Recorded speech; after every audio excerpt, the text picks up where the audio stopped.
Boa tarde, boa tarde. Estou feliz aqui por estar junto com vocês nesse momento tão importante, nessa live maravilhosa, em que nós temos mais esse momento formativo, tá? Live formativa. Então, boa tarde a todos, boa tarde a todas, boa tarde, queridos professores, professoras, comunidade surda, tá?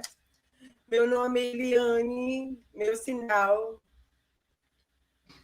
Eu sou uma mulher branca, com cabelos grisalhos, um brinco com a borboleta, com a beija-flor dourado, óculos com armação azul.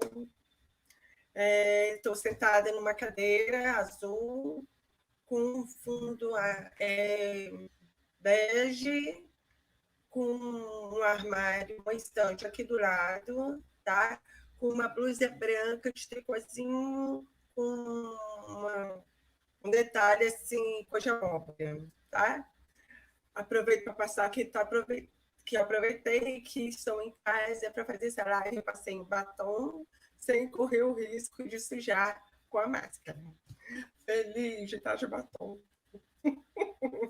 Mas, enfim, vamos ao que interessa.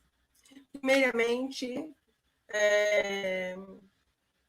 nós vamos falar que agora nós somos um núcleo estadual de apoio pedagógico à inclusão escolar, não é? Que faz compreendendo a regional de Carapinha, tá? E dentro desse núcleo, até a presente data, certo?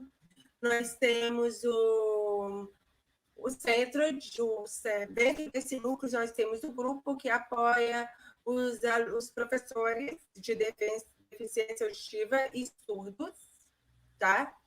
Então, nós estamos com proposta de formação, produção de material.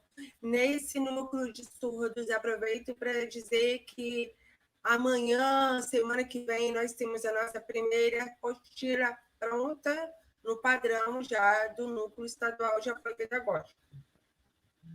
Nós temos o Núcleo de Educação de Deficiência Visual e o Núcleo de Altas Habilidades e Dotações. Opa! Dentro do núcleo nós temos... Peraí, Gustavo, volta, por favor. Deficiência auditiva, surdo, deficiência visual, altas habilidades e superdotação.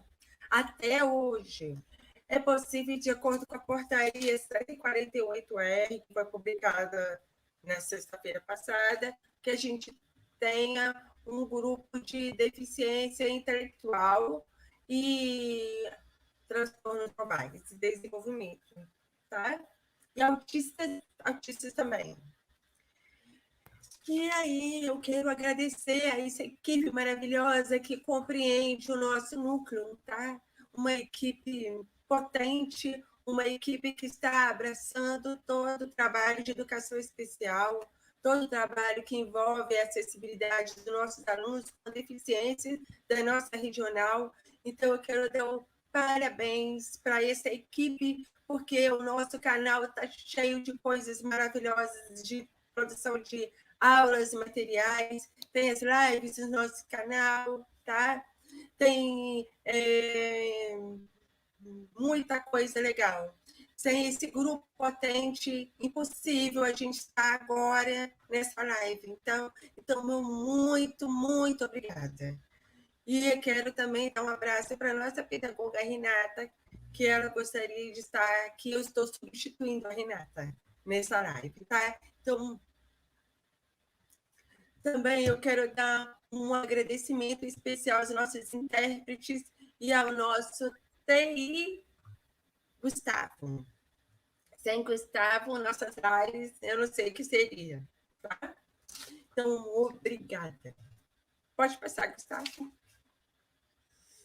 Então, antes de chamar a professora Luana, eu quero dar um agradecimento em meu nome, em nome dos nossos queridos colegas do núcleo, um agradecimento especial à professora Tânia, que para mim é uma referência na história da educação dos surdos. Foi a professora que trabalhou com muito afinco no projeto Interiorizando Libras, com uma professora que trabalhou para a Fundação dos CAS do Brasil, não é? Que eu tenho respeito profundo por ela, tá? Muito obrigada, professora Tânia, por ter aceitado compartilhar o seu conhecimento conosco, tá? Então, um abração. E agora eu vou passar a palavra para a nossa professora Luana. Ah, tá. Antes que eu esqueça, as perguntas e sugestões de temas para as próximas lives estão com vocês. Então, fiquem à vontade para encher o chat de perguntas e de dar sugestões para as nossas próximas lives. Porque o mais importante de tudo é nós direcionarmos nosso trabalho para atender os nossos professores e os nossos alunos surdos do nosso estado. Tá bom? E quero convidar vocês para curtir, para participar, para se inscrever nas nossas redes sociais. Então, o termômetro para as nossas ações pedagógicas é a participação de vocês. Um beijo, aproveite essa live formativa, que não é sempre que a gente tem a professora Tânia conosco, tá? Um beijão. Eu sou muito... Agradeço a participação especial do nosso querido Paulo William. Obrigada, Paulo William. Beijão. Tchau, tchau.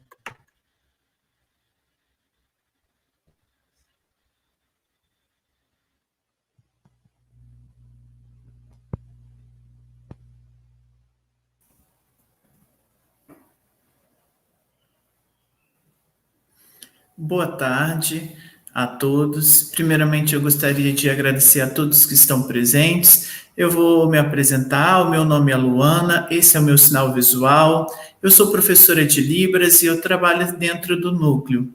Eu serei a mediadora dessa mesa. E eu vou mostrar o quê? Os 3 intérpretes que irão estar fazendo a vocalização hoje. O nome é o William, o sinal visual é esse. Segundo intérprete é a Mirtes, esse é o sinal, e o terceiro intérprete é a Juliana com esse sinal. Eles vão estar fazendo a versão voz para a língua portuguesa. Muito obrigado aos intérpretes.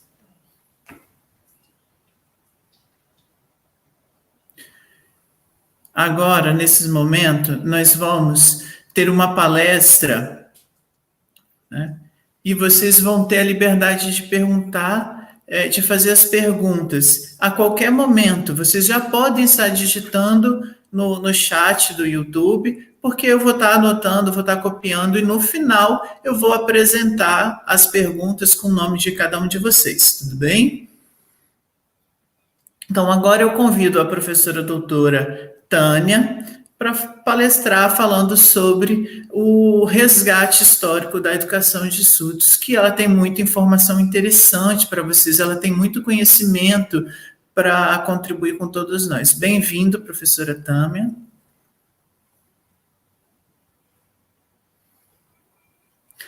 Boa tarde, é um prazer estar junto com vocês. Eu vou falar um pouquinho sobre esse resgate, né? E eu também lembro que eu já vim a Vitória, já estive aqui. Isso é verdade, né? Eu trabalho há 40 anos pesquisando sobre a língua de sinais. Também na luta das escolas bilíngues, de uma educação bilíngue. E teve muitas transformações nesse tempo, mas essas transformações elas precisam continuar. Então, para isso eu pensei o que eu iria falar, né? Fiquei refletindo, fiquei pensando o que seria importante. Seria importante falar sobre essa política de educação dos surdos, falar sobre essa trajetória, de todo esse resgate, de toda essa representação desse grupo. Mas o que seria a responsabilidade do governo brasileiro? Qual é essa responsabilidade da política, das legislações, decretos e dessas diversas propostas? Aí eu pensei sobre as políticas, essas transformações, o que o PNE, Plano Nacional de Educação, trouxe até hoje, o que ele ajudou, o que ele colaborou. Como essas lutas, esses pedidos de escolas próprias para os surdos e também essas transformações dessas escolas inclusivas. Como que isso ocorreu? Isso foi bom? Isso vai continuar? Isso eu fui pensando e aí tive as minhas opiniões a serem compartilhadas com vocês também, debatidas hoje com vocês.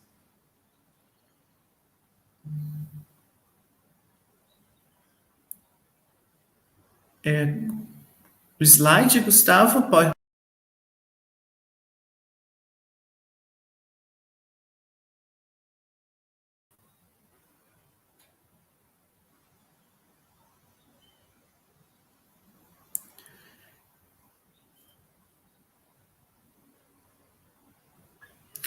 Para fazer esse resgate da história da educação de surdos que vocês vão ver, tá vendo essa imagem? Visualizem essa imagem. Isso é um mito. Essa imagem é um mito. É um mito grego. Vocês lembram por que esse homem existiam nas florestas, eles viviam nas florestas, mas o que esse homem tinha nas casas, nas florestas? As pessoas elas andavam cansadas, e aí quando elas chegavam nas suas casas, o que eles se depararam? O que eles tinham para comer? E aí alguns batiam nas portas perguntando o que tinha, né, para eles terem calma e tudo. E aí eles perguntou: você quer dormir aqui? O homem de nome Procusto, o Procusto respondeu: olha, você pode dormir aqui, mas você precisa de uma cama bem grande, né, do seu tamanho. E aí o que ele fez para ele receber? Ele deitou na cama e a cama era pequena. O que aconteceu com outra pessoa? Cortou os pés para caber na cama.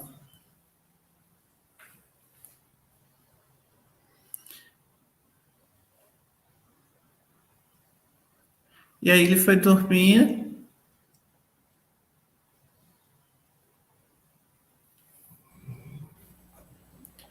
Então, essas pessoas, elas iam para a floresta e encontravam essa casa, se deparava com essa casa, batia na porta dessa casa e então o homem perguntava, né? E a pessoa falava: quer dormir, quer descansar? Então, a pessoa ela poderia estar na casa dele, poderia ficar e descansar, mas tinha uma condição para isso. Ele precisava deitar na cama e ele tinha que caber nessa cama. Então, se essa pessoa era menor que a cama, o Procusto, ele fazia com que a pessoa deitasse e ele puxava essa pessoa até ela dar o comprimento da cama. Então, o que essa história fala? Na verdade, a cama, a pessoa precisava mudar, tinha que mudar para poder caber ali naquela cama. Então, não tem como.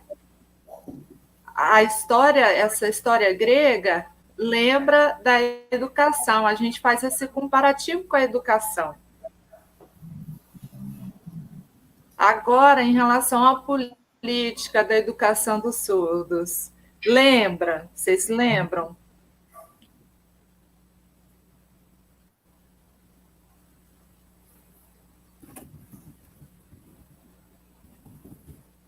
Pode passar o PowerPoint, por favor.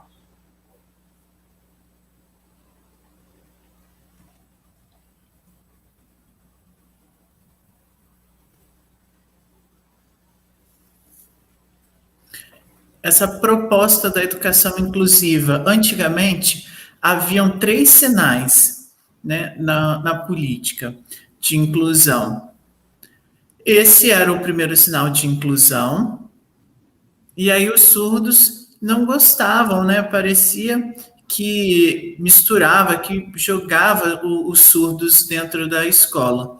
E aí eles pensaram, né, começaram a pensar em um outro sinal para a inclusão, e aí trocou para esse sinal de inclusão. Mas mesmo assim, esse sinal, o que se referia? Quem seria essa mão inferior e essa mão superior? O que isso mostrava? E aí, agora, os surdos tiveram um novo pensamento para o sinal de inclusão, que é esse. Então, o que acontece? Isso é uma verdade, né? Dentro das escolas, tem a inclusão ou não, né? O que nós podemos refletir e pensar sobre a inclusão? Nessa revista, nós temos a proposta de uma política de inclusão inclusiva. Mas, na verdade, se nós olharmos e pensarmos sobre esse desenvolvimento, troca o slide, por gentileza.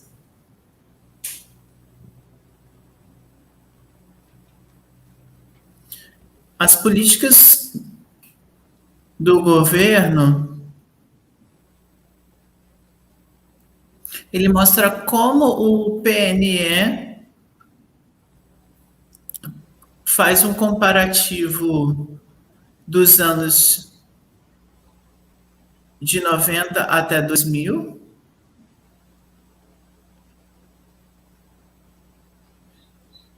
E aí eles debatendo também com uma proposta, não é uma proposta bilíngue, uma proposta de inclusão.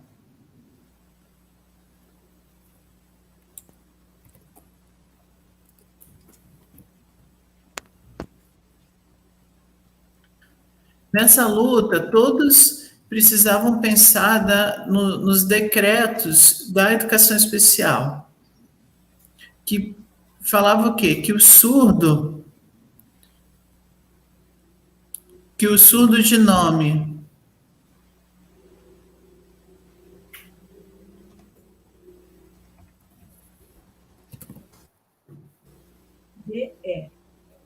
deficiente ou que o deficiente auditivo, cada um deficiente auditivo, cada deficiente visual, precisava se esforçar para que as escolas tivessem os deficientes. Mas os surdos, eles têm a sua identidade. Por exemplo, ele não se caracteriza como um deficiente. Ele não tem essa oralização.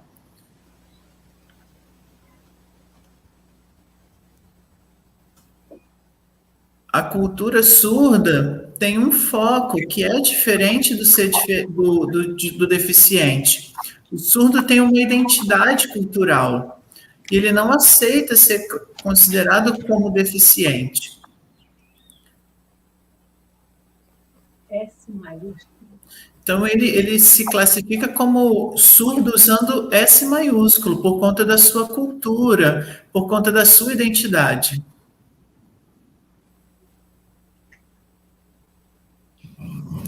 As propostas que a gente vem percebendo, e faz o comparativo com essa lenda da Grécia, com a cama, também está junto com essa inclusão. Tem esse comparativo de igualdade. Nós não podemos simplesmente colocar as pessoas ali. Nós precisamos ter a igualdade e saber as diferenças.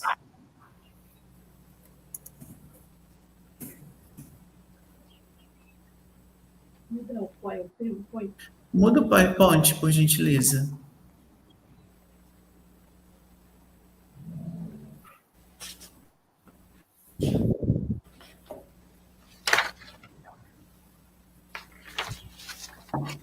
O PNE do ano de 2000 até 2010, ele traz uma proposta e que eu vou detalhar nesse momento. Ele fala que o aluno deficiente, e ele também prepara a organização desse deficiente. Mas como esse deficiente estaria na mesma sala? Como ele estaria nesse surgimento também dos atendimentos educacional especializado, do AEE? Como seria esse momento de estar junto e também o outro momento de sala de AE? Aí teve o surgimento de várias salas de AE pela essa proposta do PNE. E aí não surgiu várias salas, surgiram poucas salas.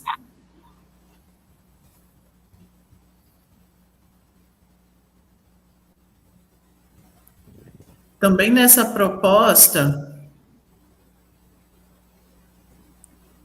tinha-se o mesmo currículo na sala.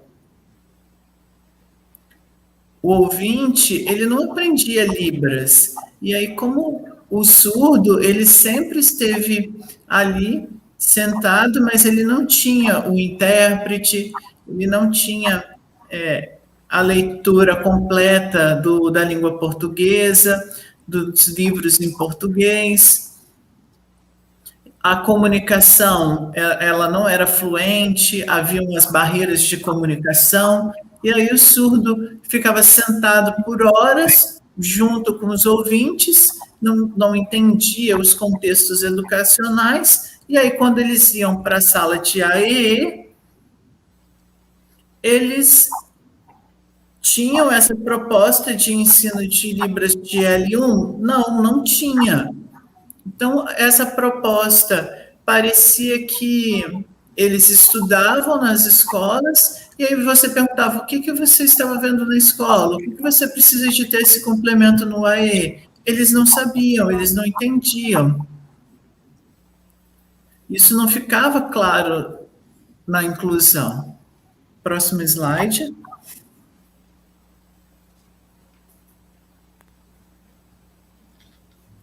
Essa política de educação, eu pesquisei sobre ela. Eu fui ao MEC, conversei, junto o censo escolar, eu analisei o censo escolar, verifiquei como era a frequência dos surdos, dos alunos estudando, a quantidade dos alunos, se era uma quantidade suficiente, se era uma quantidade boa dentro das salas, se eles participavam do AEE, como que era essa interligação. Eu fiz essa pesquisa, então eu encontrei, eu sei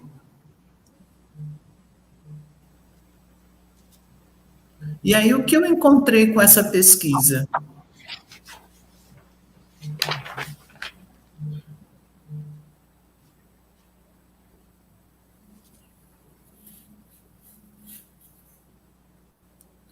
Tem muitos surdos na idade de 8 até 19 anos, de 0 até 19 anos, nesse paralelo de idades, estudando nas escolas de nível infantil até superior, na educação básica até superior.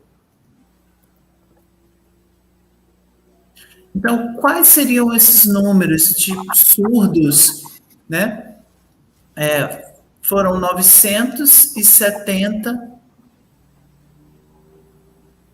92 mil, foram 97 mil. Muda o slide, por gentileza.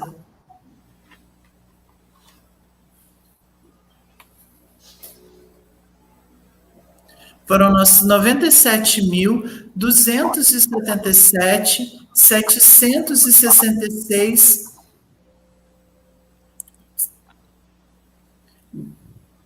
dentre essa faixa etária de 0 a 19 anos.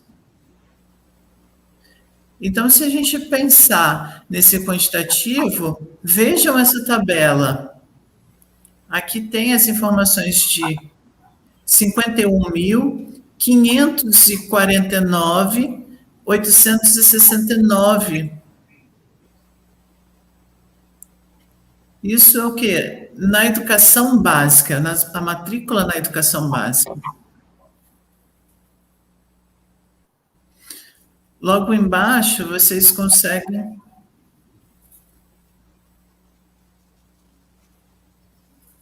Ali tem o detalhamento também, e vocês percebem que foram diminuindo o número de nascimento, o número de jovens que foram crescendo, né? Então, tem essa diminuição e tem um aumento da idade. Então, como que a gente pode justificar isso? A frequência dessas escolas, o acesso, por que diminuiu? Por que tem essa diferença nas políticas de educação inclusiva? Próximo slide, por gentileza.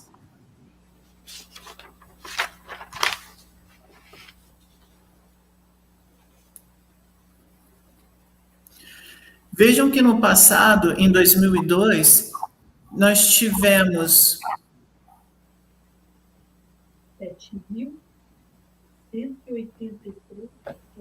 7.183.097 matrículas.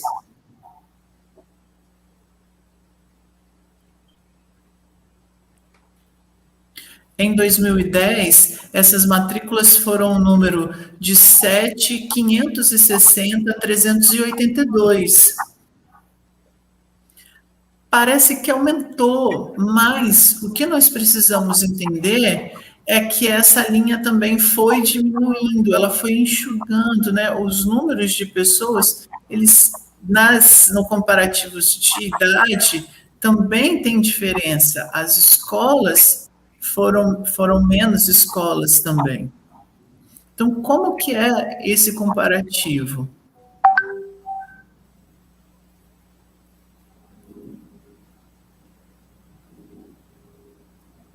E aí o que eu quero mostrar? Foram nascendo muitos surdos entre esse período de 0, e também teve essa sequência de aumento de quantidades. Mas diminuiu as escolas, diminuíram as escolas de surdo.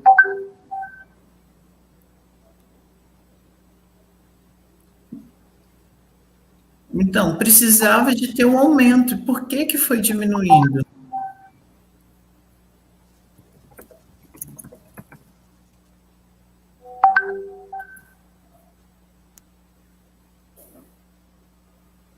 Essas Então, escolas...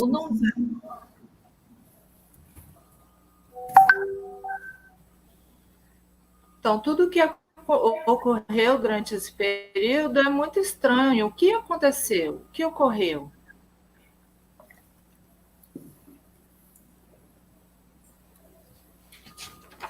Muda o slide, por favor.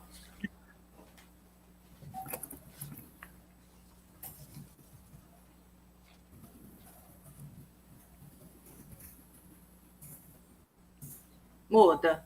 Muda o slide, por favor.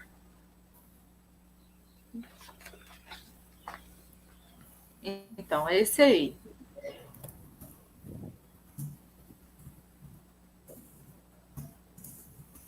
Aumentou, mas dentro das escolas, o que aconteceu? Diminuiu dentro das escolas a quantidade de matrículas. Isso é muito estranho.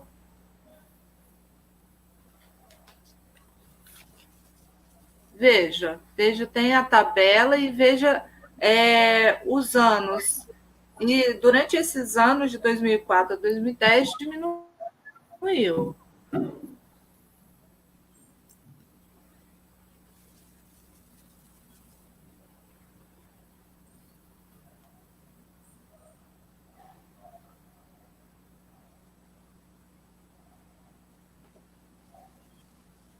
vinte e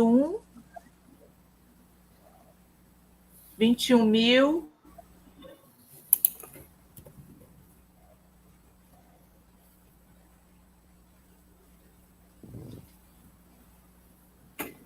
O total de pessoas Vejam o fora número da em escola, vermelho, 21.403.816 pessoas, alunos fora da escola, que não tinham matrícula da escola, estavam fora desse censo. Então, como que essa política de inclusão, ela funcionou? Ela funcionou ou não? Como foi que se deu isso? E onde que ela consegue se aplicar? Então, nas minhas viagens pelo Brasil, e eu viajei muito pelo Brasil, eu conversei com surdos, com ouvintes, pesquisei, fiz análises e constatei que, pelo Brasil inteiro, há uma quantidade muito grande de surdos fora das escolas. Nos interiores do Brasil, surdos fora de escola, tendo outros ofícios ao invés de estar na escola. Então, essa questão é uma questão muito complicada, advinda dessa política de inclusão. Então, por que isso acontece? A maioria dos surdos fora da escola. Mas a proposta de inclusão, ela fala o contrário. Então, isso é uma coisa que precisa ser ressignificada, precisa mudar. O movimento surdo, ele precisa continuar lutando para que isso mude.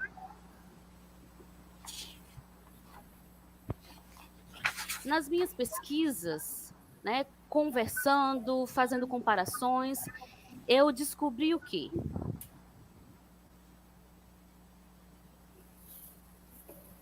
Que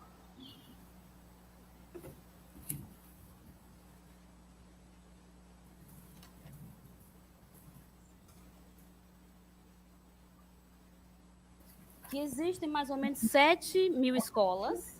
120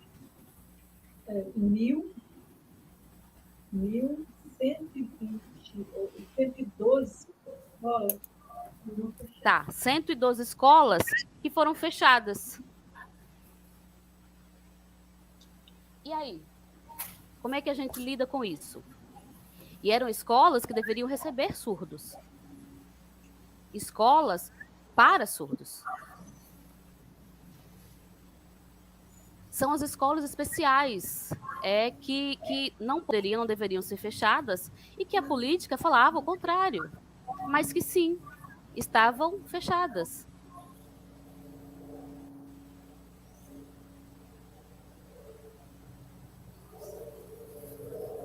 E aí, os surdos deveriam migrar para as escolas inclusivas. Ah, mas se a escola fechou, se não há mais condições, então deixa pra lá, vamos mudar para as escolas inclusivas. Mas existem muitos surdos que não foram para as escolas inclusivas. Eles preferiram ficar em casa sem estudar.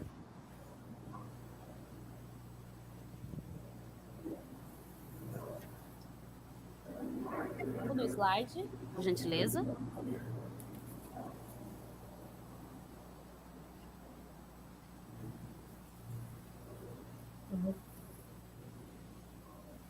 Pode mudar.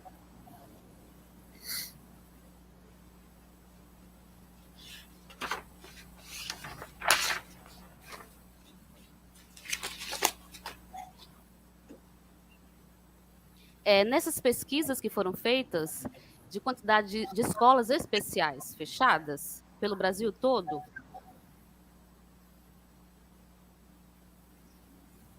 e a mudança para as escolas inclusivas, criou-se a necessidade de salas de atendimento especializada, AE.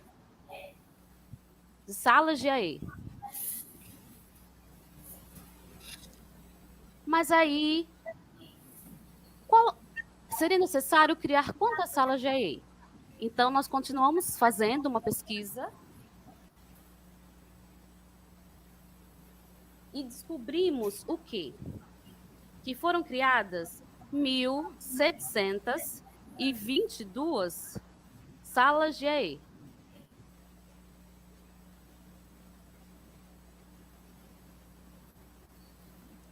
Com as escolas especiais fechadas e os surdos vindo para essas escolas inclusivas, para ter atendimento nessas salas de AE,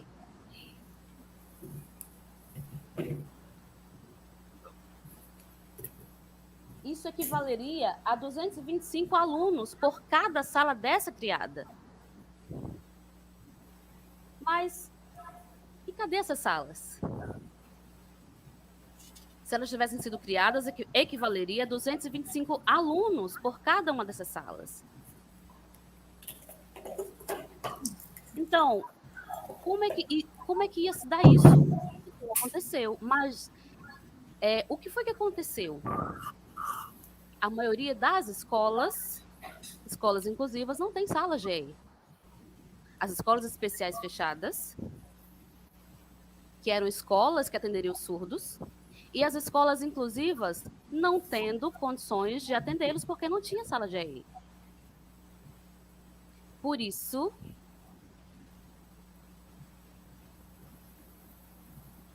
que na concepção do surdo, a educação inclusiva, ela mistura sem dar atenção à especificidade do surdo. É como se ele fosse jogado nessas escolas e o aprendizado não se desenvolve em momento nenhum.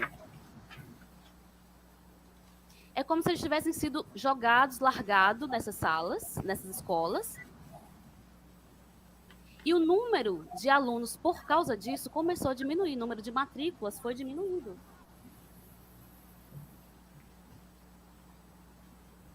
Mas como? Se a quantidade de alunos surdos aumentou por causa do crescimento e identificação de alunos surdos. E como que o número de matrículas diminuiu? Lembrando que as escolas especiais foram fechadas e os surdos foram realocados em escolas inclusivas, mas que não tinham sala de AE.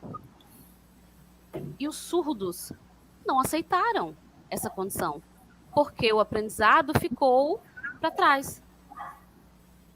E como é que fica a situação? Muda o slide, por gentileza.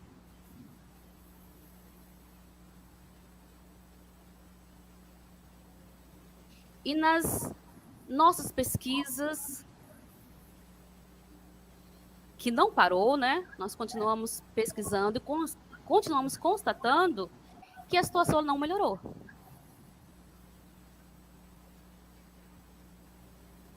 Em 2008,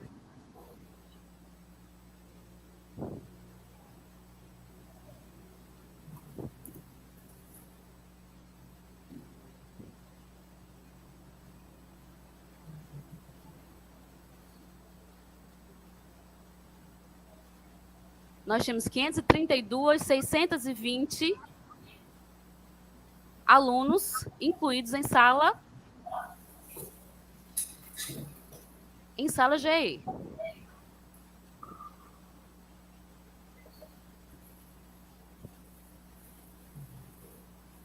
E essa quantidade de salas eram 750 salas apenas no Brasil.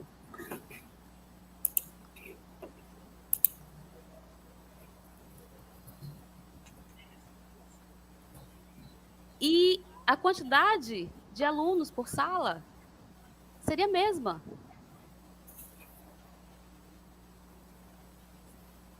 – 710 alunos. Se tivesse essas salas e elas batessem com o quantitativo de alunos que necessitariam atendimento,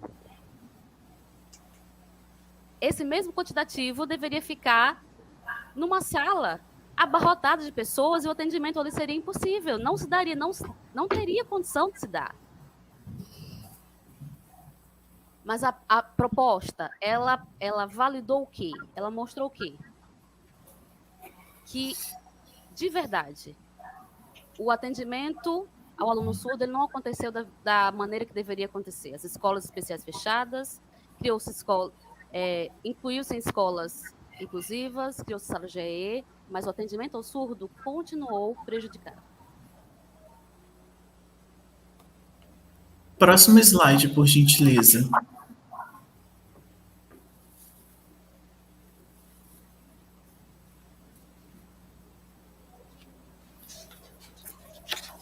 Aqui, obrigado.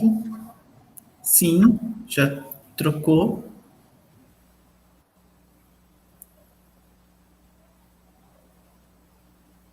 Já trocou, né? Ok, obrigado. Já sim. 6, sim.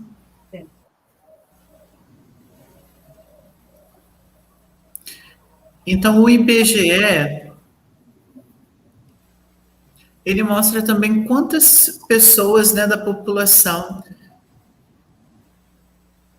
com deficiência. Isso no ano de 2000. No ano de 2000, tiveram aí de 0 a... No ano de 2000 até 2010,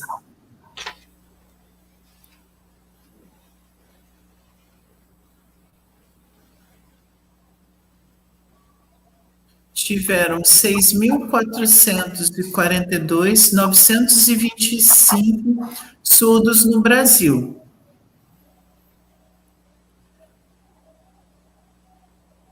Então, se vocês olharem aí essa porcentagem, esse paralelo, temos também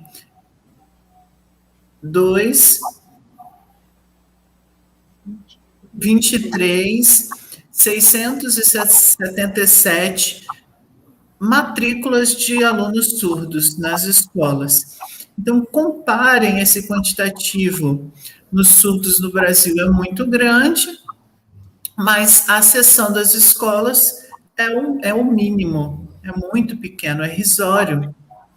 Então, essas políticas, esses movimentos surdos foram a luta, querendo escolas bilíngues, próprias para os surdos, e que eles não gostavam dessas escolas que eles estavam sendo inseridos. Então, eles lutavam por uma mudança.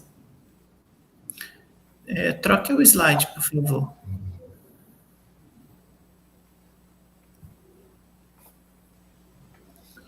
Aqui vocês conseguem ver, nesse desenho, é um movimento surdo, de uma luta surda.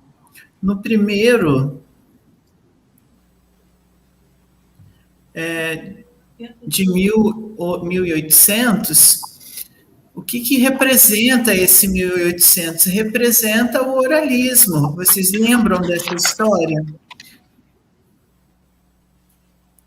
E aí vocês lembram que os surdos, eles tiveram as questões do oralismo impostas, e eles não queriam essa inclusão do oralismo nas escolas. O segundo, né, vocês conseguem olhar essa segunda imagem, façam um comparativo, né, percebam esses movimentos. E agora, o que tem? Isso está igual? Né? Quais são essas diferenças também dos surdos nas escolas? Porque antigamente não se tinha respeito com a Libras, não se tinha respeito com as metodologias, né? As falas de inclusão, mas não se tinha esse respeito. Então, era preciso respeitar de verdade o surdo. Eu viajei por diversos lugares no Brasil, visitei vários CAS. E aí eu olhava os espaços, sempre gostei desses movimentos, sempre via, né, visualizei livros, olhava os livros, e falava, como, né? Como que tem essas coisas próprias para o surdo? Né? E aí percebia que tinha dicionários junto, tinha o DVD, tinha junto o DVD com esses livros, né, via esse material. E aí eu perguntava também ao surdo, ao mesmo tempo, esses livros, você usa esses livros na sua escola? E o surdo sempre falava que não, que eram diferentes, que na escola era diferente. E aí eu ficava pensando, como que isso pode ocorrer? Né? Aqui eu vejo que tem, né, esses DVDs, esses materiais próprios para os surdos, e na sua escola não tem? Então, às vezes o surdo queria pegar esse material, queria levar para casa para poder utilizar esses DVDs, e ele não poderia, porque deveria ficar somente na escola, na utilização da escola. E aí eu via muito desses materiais. E aí a maioria deles ainda estavam lacrados, eles nunca tinham sido acessados. E aí eu sempre me perguntava como que isso podia acontecer. Isso era um cotidiano de todos os dias, a pessoa frequentava esse espaço e não tinha possibilidade de utilizar esse material. Isso, a maioria não frequentava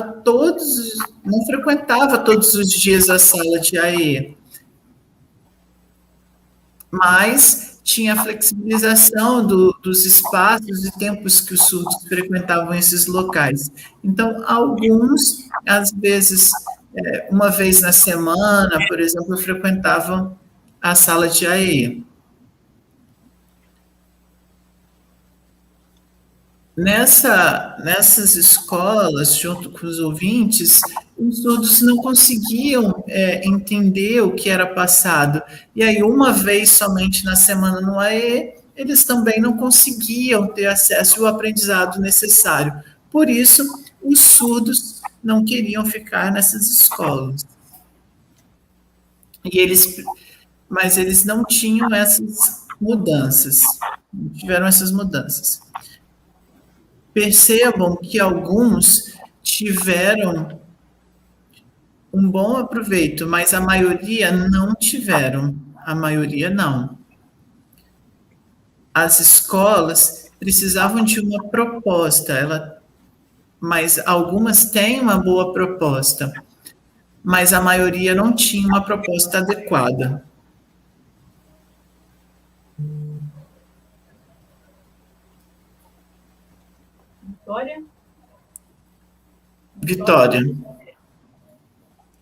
Vitória, na época, quando eu visitei, eu percebi que tinha uma proposta de inclusão.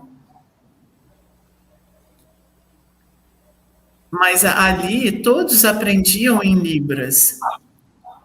Tinha os horários para as crianças ouvintes aprenderem Libras também. Os professores sabiam língua de sinais. E aí, os surdos o que gostavam, porque eles eram respeitados, e eles mostravam essa influência para os familiares, e os familiares também aprendiam. Havia-se esse convite também. Então, quando eu fui à Vitória, eu visualizei esse processo. Eu sentei em uma aula, Matemática? uma aula de matemática, e via a professora sinalizando em língua de sinais a sua aula, junto com a turma de ouvintes e surdos. Eu vivenciei isso em Vitória. Depois, no intervalo, eu conseguia perceber os ouvintes junto com os alunos surdos, e os ouvintes perguntando a eles também, perguntando quem era eu, se eu era ouvinte. Aí eu perguntei a um aluno ouvinte, a aula de matemática, você entende? Ou como você pensa para fazer os cálculos, para você praticar a aula de matemática, o português? Como é a sua reflexão em língua de sinais? Você pensa em português ou você pensa em libras? E aí ele me respondeu, olha, eu escolhi pensar em libras, é mais fácil. E isso sabendo que esse aluno era ouvinte, ele escolheu a língua de sinais para pensar, tanto para a soma da matemática, para o pensamento. Então, ele usava a língua de sinais. E eu achei isso interessante, eu gostei de ouvir isso e de usar a utilização da língua de sinais com mais facilidade. Porque daria sim para incluir o surdo com os ouvintes, daria para pensar dessa forma. Mas aí, qual seria o método a ser trabalhado? E aí, era o pedido das escolas bilíngue. Qual seria o tipo de uma escola bilíngue? Tem vários tipos diferentes, né? Tem escola bilíngue que não respeita as variações linguísticas, que não respeitam a minoria linguística. Desculpa, por exemplo,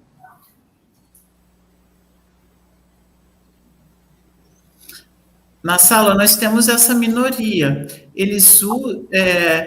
nós temos um outro grupo que é o majoritário. Esses que são a maioria, eles influenciam o que são a minoria dentro de sala de aula.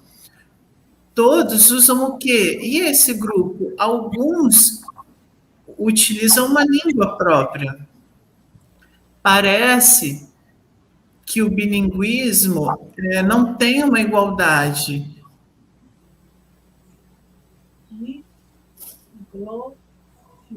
Diglossia. Ele tem uma diglossia. Como? Quais seriam essa importância de saber sobre essa reflexão?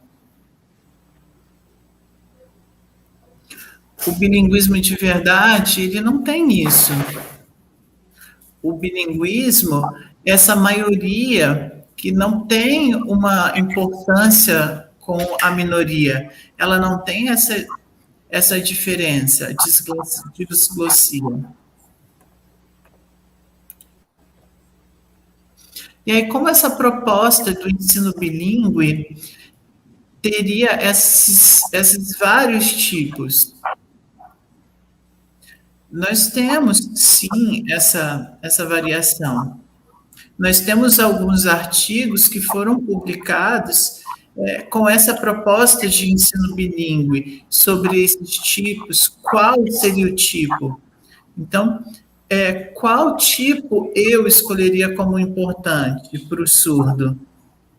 Qual seria o importante? Tem o bilinguismo? Tem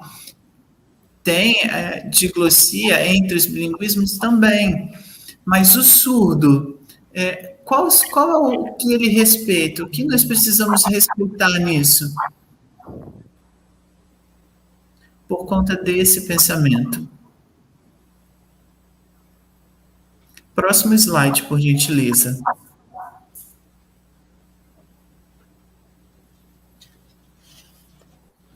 E agora, né?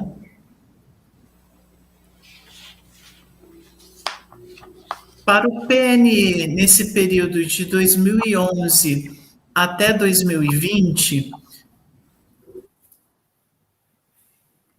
o que nós temos nesse tempo?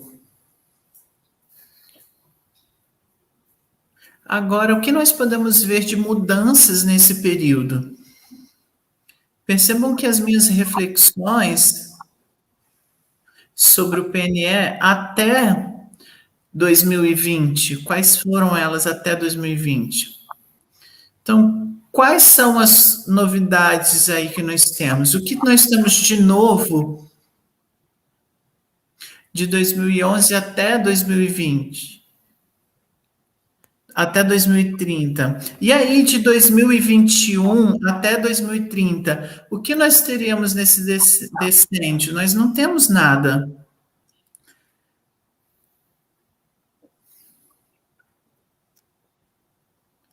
Então, a gente já está em 2020 e nós não começamos a discutir essas políticas. Nós precisamos. Então, 2020 já acabou, o PNE já está velho, já está passado, agora nós estamos em 2021. Cadê as novas propostas desse decêndio? Nós não temos uma nova proposta. Então, nós precisamos fazer esse movimento, nós precisamos ter essas lutas para ter novos pensamentos.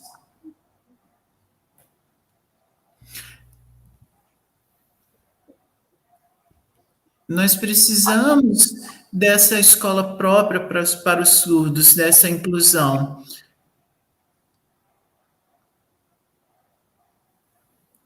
Esse fechamento, né, nós não queremos esse fechamento de escolas. Precisamos... tentaram fechar o INES, né? Tentaram fechar o INES. Vocês lembram desse movimento? E aí foi preciso muita luta, foi preciso muito movimento, teve muita discussão sobre o tema, mas essa proposta do surdo, ela existe. Esse movimento de inclusão, ele existe. Tem vários movimentos que nós podemos fazer. Precisamos tentar ter escolas diferentes. Nós podemos ter. Ou por que não podemos? Nós precisamos discutir sobre isso, precisamos pensar sobre esses assuntos, precisamos pensar sobre esse novo PNE. Precisamos pensar desses tipos de escolas diferentes. Nós não podemos ter apenas uma escola, nós podemos sim mudar, podemos sim ter essas diferenças. Podemos ter essas opiniões diferentes sobre a cultura surda, sobre a identidade surda. Os surdos e os ouvintes, eles podem sim estarem juntos em escolas próprias com essa igualdade desejada, mas com uma metodologia que também seja o tipo da escola que nós queremos. Podemos ter escolas especiais para surdos? Podemos, é uma possibilidade. Escola especial não, uma escola bilíngue para surdo. Também nós podemos ter escolas com AE, também nós podemos, mas o AE que seja verdadeiro, que seja de todo dia, para que ele seja de fato um ensino complementar, o que o surdo tenha junto com o ouvinte. E aqui aí o ouvinte também possa aprender língua de sinais.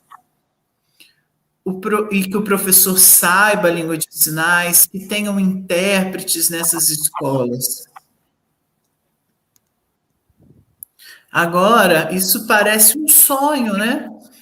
Porque nós não temos a quantitativo suficiente de intérprete, de professores ouvintes fluentes em Libras, professores bilíngue. Nós não temos esse aprendizado da Libras. Nós não temos. O surdo, quando eles são crianças, eles estão aprendendo Libras. As escolas, elas não estão ensinando Libras. Então, como eles vão se desenvolver? Qual a proposta de bilíngue que precisamos?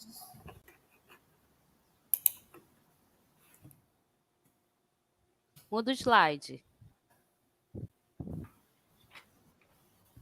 Pode mudar o slide.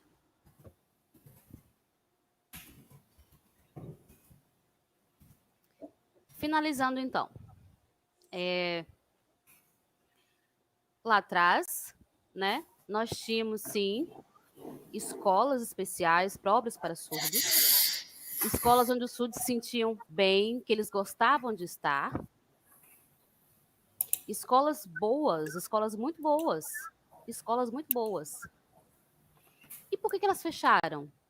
Isso trouxe uma angústia para os surdos, a quantidade de surdos que conversou comigo e que trazem na memória a lembrança daquele período onde as escolas funcionavam e agora não funcionam mais, surdos que chegam a ficarem emocionados lembrando daquele período e porque foram jogados em escolas inclusivas. Isso não contempla o que a proposta diz. Então, qual é o tipo de proposta? Que tipo de proposta é essa? O principal é o quê? Se levar em consideração a cultura e a identidade do surdo, que é a língua de sinais, que é visual. Né? O aprendizado do surdo, ele vai se dar contextualizado através da língua de sinais. O desenvolvimento crítico, o entendimento do mundo. Uma proposta, nós precisamos que contemple esses aspectos.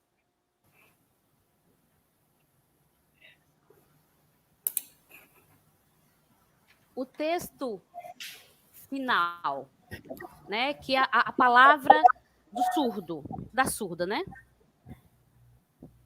Que as outras escolas que existem no estado e que são escolas para surdos estão fechadas, escolas especiais, né? E que a escola inclusiva, ela não contempla o surdo. Ele se sente o quê? Ele não se sente participante, ele não se sente parte daquele lugar, daquela escola, inclusive. Por isso que o tipo de escola que atenda ao surdo com qualidade, qual é? Que tipo de escola é essa? É a escola que contempla a educação bilíngue, que respeite a identidade surda. Onde surdos e ouvintes, sim, podem estar juntos. Mas que a língua portuguesa seja como língua 2. Que as disciplinas também sejam disciplinas bilíngues, que tenham intérpretes, professores, todos sinalizantes, onde os pais, família de surdos aprendam língua de sinais também, porque fazem todos parte do contexto. Né? Aí sim, a verdadeira inclusão, ela vai acontecer, de fato.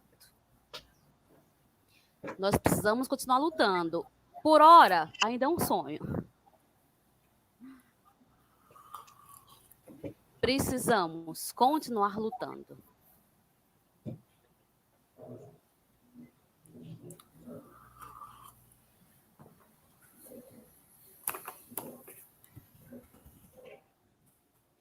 Bom, agora as perguntas, vamos às perguntas.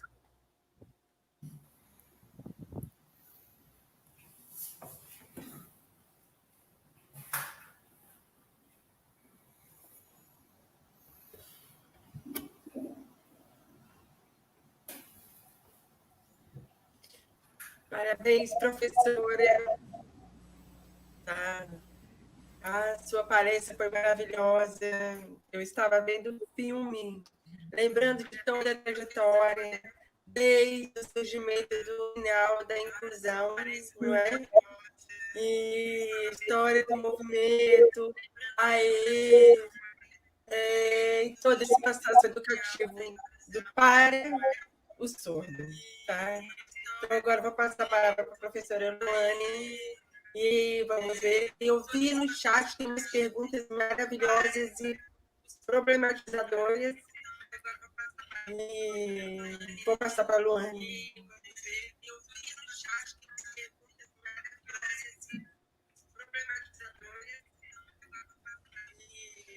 Então, eu quero dizer primeiro que nós já temos um contato lá no mestrado, né? Nós já aprendemos, estudamos isso e refletimos muito sobre a inclusão dos surdos.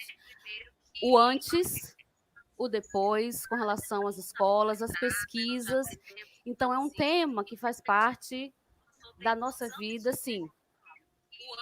Mas foi maravilhoso. Agora nós vamos abrir para que as pessoas façam as perguntas. Eu também quero muito fazer uma pergunta, professora. Quero muito fazer uma pergunta. Mas nós vamos abrir para que as pessoas façam as perguntas, tá? E depois eu vou fazer a minha pergunta. Eu vou sinalizar aqui a pergunta. Hoje, muitos professores surdos trabalham em escola de inclusão. Mas quando for aprovada a escola bilíngue para surdos, vai ser uma inclusão que vai diminuir vagas para o professor surdo? A senhora pode explicar essa questão para nós? A senhora pode responder para nós? Vai ser uma inclusão que vai diminuir vagas para o professor surdo? A senhora pode explicar isso?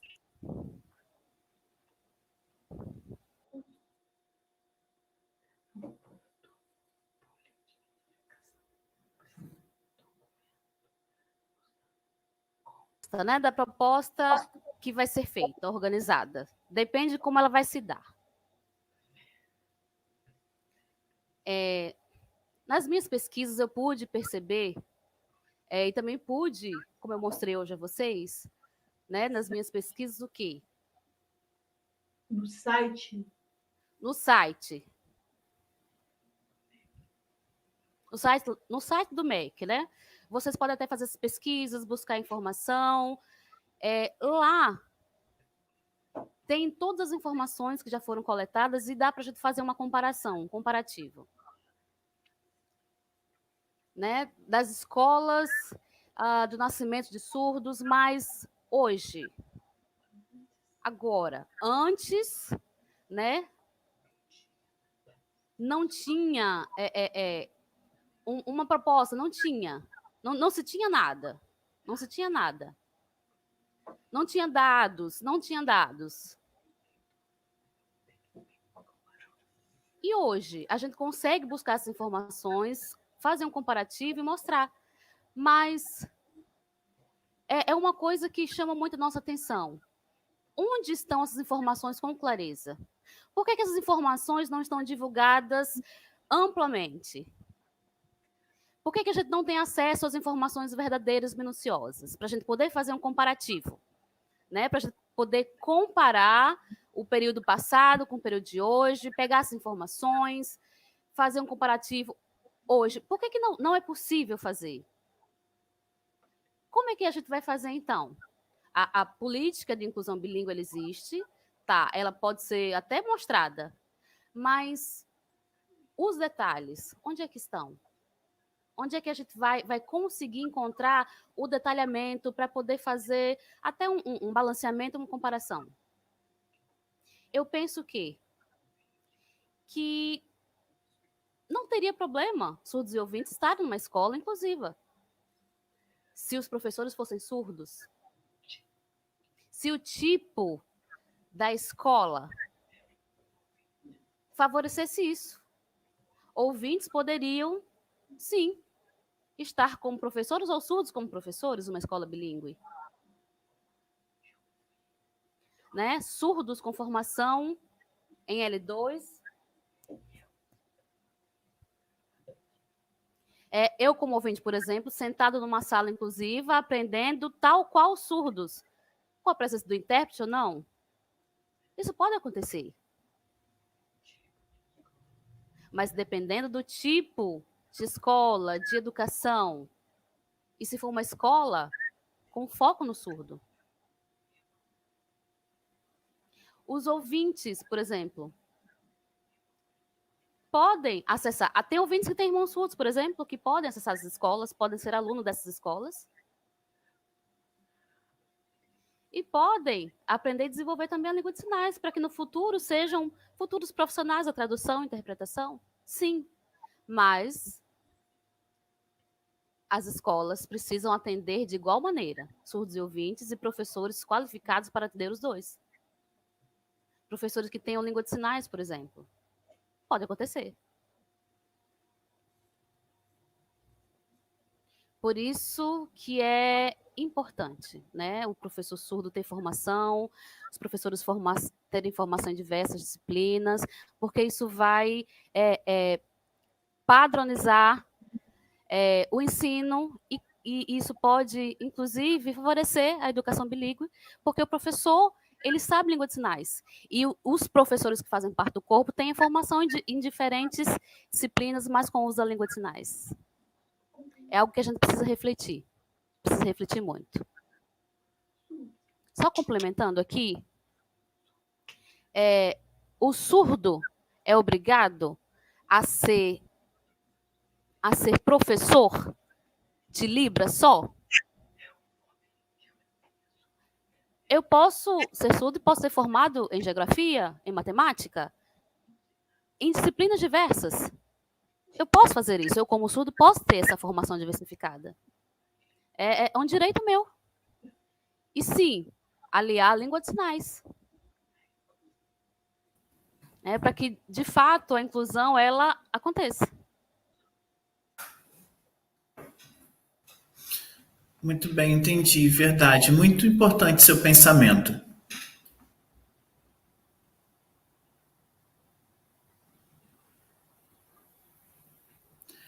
Bem, outra pergunta, né?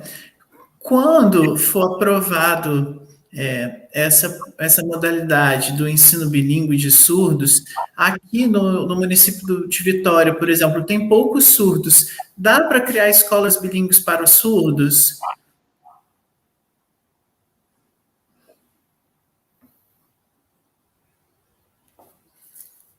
Então, não é em questão dos números dos surdos, eu não sei qual é esse número que tem, mas eu tenho certeza que tem sim surdos e dá para ter uma escola própria. Eu não pesquisei ainda se tem, eu não sei o quantitativo, né? Mas um número para fazer um comparativo, um número de pessoas, um total de surdos, daria sim. Podemos ter uma escola própria para os surdos junto com ouvintes, que tem uma proposta de ensino bilíngue. Que a Libras tenha uma importância, que ela seja divulgada, que seja difundido o ensino. Eu não sei o sinal, língua de instrução. Que a Libras seja uma língua de instrução. Esse pensamento, né, é importante porque no passado tinha-se a escola bilíngue de uma facilidade de acesso, né? E aí as pessoas poderiam escolher, mas é complicado também a família escolher a inclusão, a família escolher uma escola bilíngue, né? Esse pensamento, como seriam essas estratégias também? Tem a área da saúde que influencia as questões da inclusão na escola, tem esse pouco contato entre os surdos, tem todo esse quesito também, né, para se pensar. Isso é verdade. Às vezes, nós precisamos ter um trabalho que ali no hospital já começou, né? Como, por exemplo, a mãe, né? No primeiro momento que tem um filho surdo, o que fazer? Ela se pensa, ela reflete isso. E aí ela teve uma conversa, né, sobre surdo. É necessário essa figura de um surdo com contato com essa mãe também, para que ela aprenda a língua de sinais, para que ela interaja também. E que nas escolas elas sejam específicas para o bilíngue, para o bilinguismo, que essas duas propostas, que tem esse acolhimento, para que tenha esse entendimento aí para essa mãe, para que ela não se sinta desamparada. Mas nós conhecemos muitos surdos que foram oralizados e que as famílias não queriam que eles aprendessem língua de sinais, e aí eles não conversam. Eu conheço surdos assim.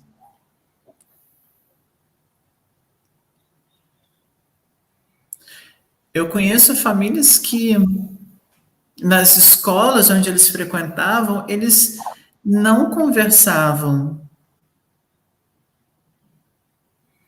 Eu conheço surdo. Um pescoço para instrutor de Libras.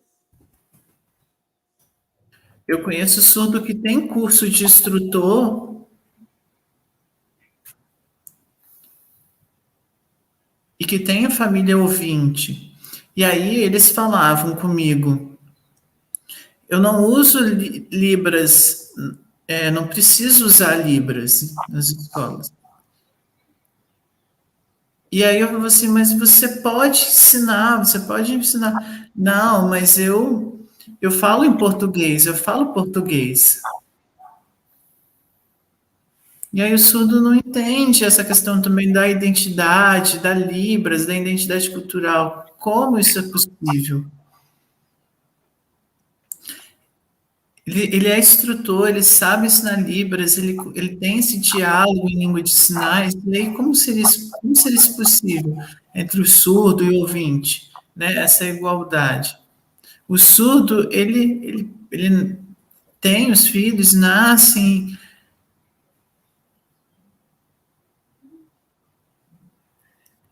E aí, como nós podemos pensar nessa... E essa conversa e esses pensamentos? Nós precisamos debater sobre as escolas, qual o tipo de escola.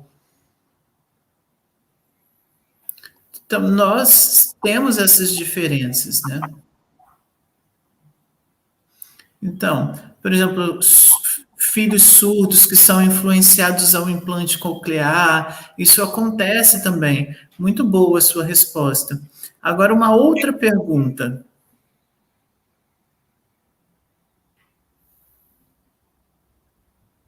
Por exemplo, a educação bilíngue aprovada, o AE, ele pode acabar? Ele vai ter um fim? Qual é a sua resposta para isso, Tânia? Bem, precisamos fazer um comparativo. Nós temos o AE para ouvinte. Tem? Nós não temos. Então, como uma escola, né, que ensina, né, a outra escola ela não tem o AE, então como teria? Será que precisaria? Precisaria AE para um surdo se ele já está nessa escola? Mas, por que precisa? Por que nessa escola precisa? Por que nós vamos seguir isso? Por conta desse AE. Se nessa proposta, se for uma proposta boa, nós não precisamos seguir esse tempo.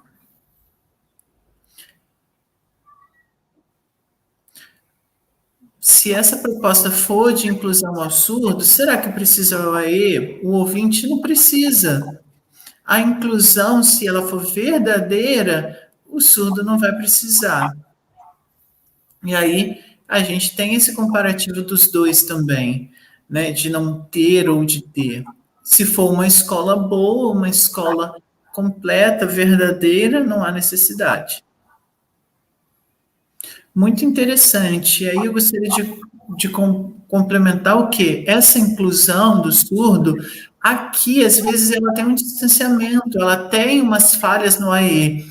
Falta um método próprio para a escola que seja melhor para o surdo, e às vezes nós não temos. Por isso que o AE, o surdo, quando frequenta, é exaustivo, é cansativo, porque essa inclusão não visualiza um método próprio do surdo. E aí esse ensino bilíngue para o surdo precisa ter um método, uma metodologia de estratégia para que ela consiga atingir aos ouvintes e aos surdos. Uma ótima colocação. Mas o surdo, por exemplo, oralizados, eles foram castigados nas escolas. O surdo pensa que, por exemplo, as escolas inclusivas é um castigo, às vezes. Porque depois ele tem que ir para o AE, ele tem que ir para outro espaço. O ouvinte, ele fica horas na escola.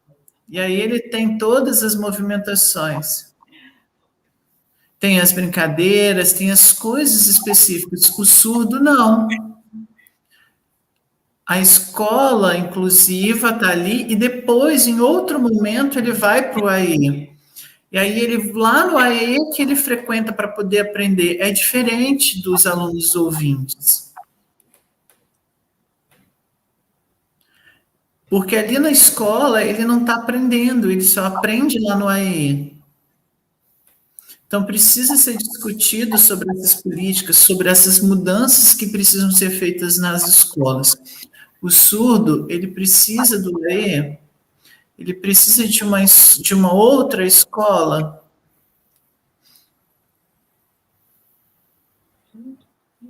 Os surdos e os ouvintes, eles precisam de uma escola que fique o dia todo, integral. Nos outros países, nós temos esses modelos. Eu lembro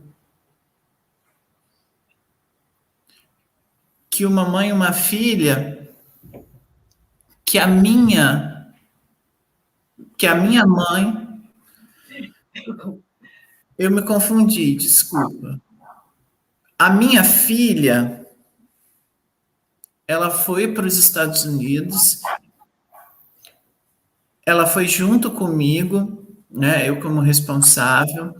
Nessa escola que nós fomos, ela estudou nessa escola nos Estados Unidos de tempo integral, junto com os outros alunos. E aí ela foi aprendendo, ela desenvolveu nesse tempo. Por exemplo, ela não sabia inglês, mas o mecanismo fez com que ela pudesse aprender por conta desse tempo integral também que ela estava aprendendo, estando junto com os surdos e ouvintes, com as várias disciplinas, aprendendo a sinalização, aprendendo as coisas. Então, essa escola, ela foi uma escola boa, mas aqui no Brasil, né, nós não temos a metade. O ouvinte, ele aprende bem, às vezes tem essa bagunça também, nessas confusões, e o surdo tem um prejuízo, ele fica prejudicado. Precisamos pensar também em qual é a melhor escola para o surdo.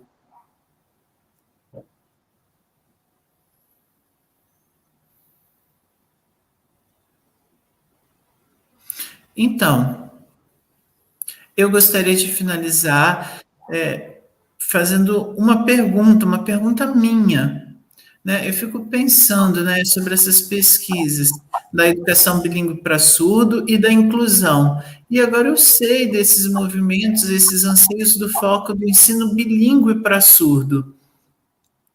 Né? Se for passado, desenvolvido, como vai acontecer com essa inclusão? E essas pesquisas de inclusão, elas vão continuar? As famílias vão poder escolher onde o surdo vai estar? O que você pensa sobre isso, sobre a escolha? Porque a inclusão já tem anos e ela continua da mesma forma e ela não muda. E a escola, o ensino bilíngue, ele tem uma diferença. E aí, por conta disso, o surdo, como ele vai fazer nessa educação inclusiva e nessa educação bilíngue? O que você pensa?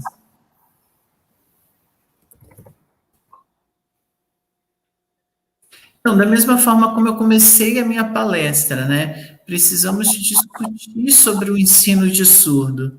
Precisamos ter pesquisas, ter um comparativo sobre o que de fato, o que verdadeiramente o surdo vai aprender da melhor forma. Qual escola para surdos seria a melhor, seria a ideal? Às vezes, lá no passado, tiveram as escolas especiais de surdo, mas parece que eles eram jogados, deixados nessas escolas. E aí os surdos, eles não eram visualizados. Os professores, eles não faziam nada para que esse surdo desenvolvesse. Essas escolas, eles não desenvolviam em nada. Mas, em contrapartida, se nós pensarmos em uma escola própria para surdo, com uma proposta bilíngue de disciplinas que eles possam se desenvolver, isso seja favorável. Mas nós precisamos pensar que essa proposta de inclusão também tenha, de fato, verdadeiramente um modelo para surdo. E aí nós poderíamos pensar qual seria o melhor dessa escolha. Se nessa escola teria a Libras junto com os ouvintes e surdos, mas agora, por exemplo, a maioria das escolas, elas são escolas inclusivas, mas de fato a inclusão não tem essa igualdade. Porque às vezes o surdo ele é o único na escola, ele é o único na sala de aula, e às vezes tem um ou outro ali, mas na verdade ele não está aprendendo nada. Eu estava conversando com alguns professores, e aí o aluno surdo, né, na sala, mas ele não estava sabendo. Passou o ano, passou outro ano, e o surdo fica ali sentado. O professor vem, mas o surdo não está compreendendo. Como que isso é possível? Isso é uma verdade nas escolas. São informações, por exemplo, eu não sei, ele não recebe o acesso. Então, como? Como que a gente vai continuar com isso? Né? Nós temos muitos alunos nessa mesma situação, que o professor fica ali sem saber o que fazer. Nós precisamos de salas com números menores de alunos. Nós temos surdos e ouvintes, eles precisam ter propostas diferentes, mas eles precisam interagir, o professor precisa acompanhar esse processo. Não pode ter muitos alunos, porque senão, né, os professores têm essa dificuldade, fica impossível de acompanhar. Precisamos reduzir o número de alunos para que tenha esse acompanhamento, para que tenha essa interação, para que tenham prática, para que eles sinalizem, para que eles consigam escrever em português. Tudo precisa ter uma metodologia de ensino, de trabalho, precisa ter as especificações para o surdo. Nós precisamos disso. Eles podem estar juntos, mas com respeito ao método, ao compartilhamento, à interação.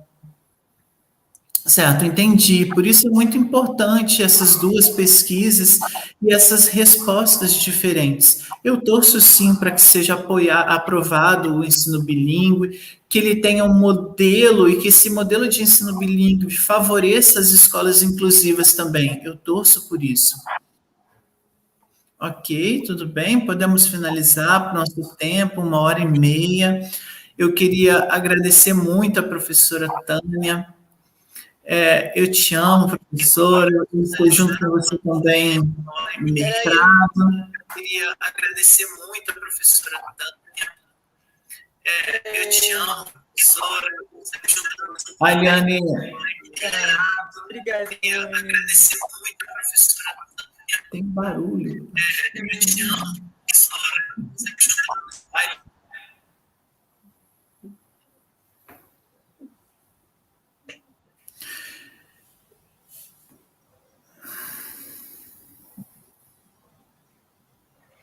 Beijos, Eliane, beijos a todos.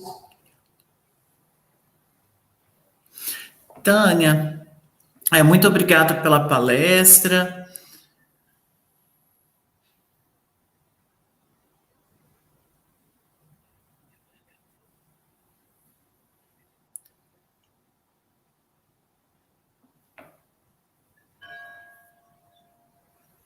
Eu aprendi muito com todas as suas Barulho, como é informações. que tá o barulho? Tá bom? Vai melhor. Então, Eu aprendi muito com o todas vídeo não ficou bom. Tristeza, tá? Ok, eu vou falar. Então, obrigada, professora Tânia. Obrigada, Luana, pela palestra. E que foi maravilhosa para a gente pensar, para a gente refletir a história da educação de surdos, essas propostas do PL que está sendo aprovada na Câmara sobre a implantação das escolas bilíngues, que é bom a gente pensar, para a gente problematizar e refletir nas possibilidades que tem da implantação das escolas bilíngues.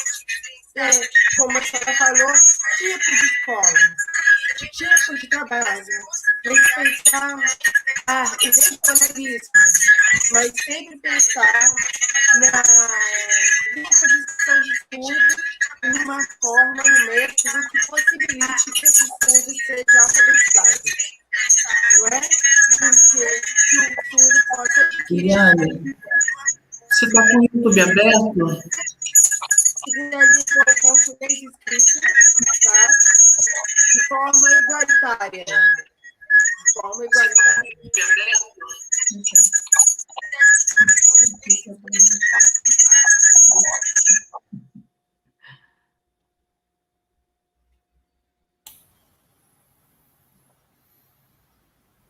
Você precisa fechar o YouTube. Está dando eco. Entenda aí. Ela já terminou. Ok. Deixa. Porque eu fico acompanhando. É porque eu fico acompanhando vocês. Desculpa. Eu estou com outro aparelho, não. Eu estou com o YouTube aberto. Mas tá, deixa eu fechar aqui. Quebrou. Tá. Fechei.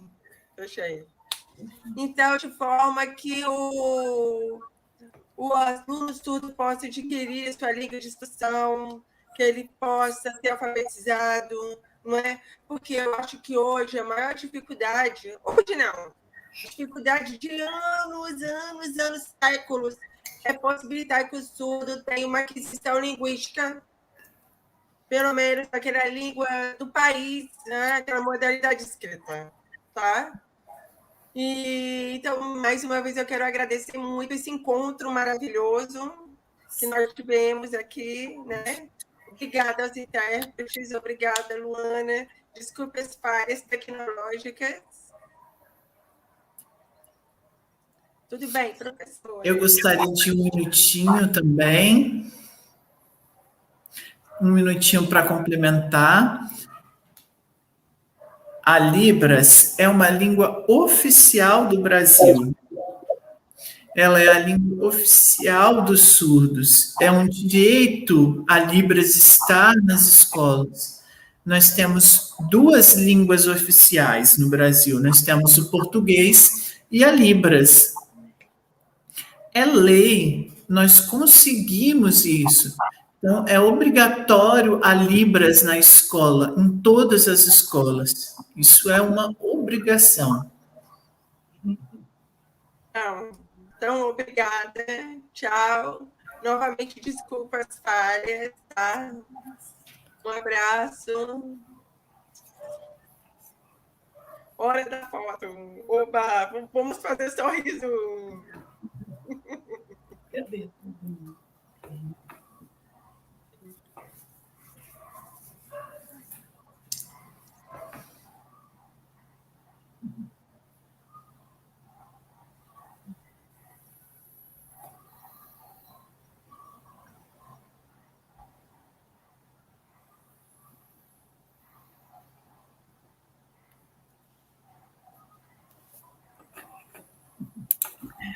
ficou todo mundo paradinho, que já podia foto. A tartaruguinha. Uma foto, parou. Beijo. Muito obrigado a todos, beijos, até a próxima.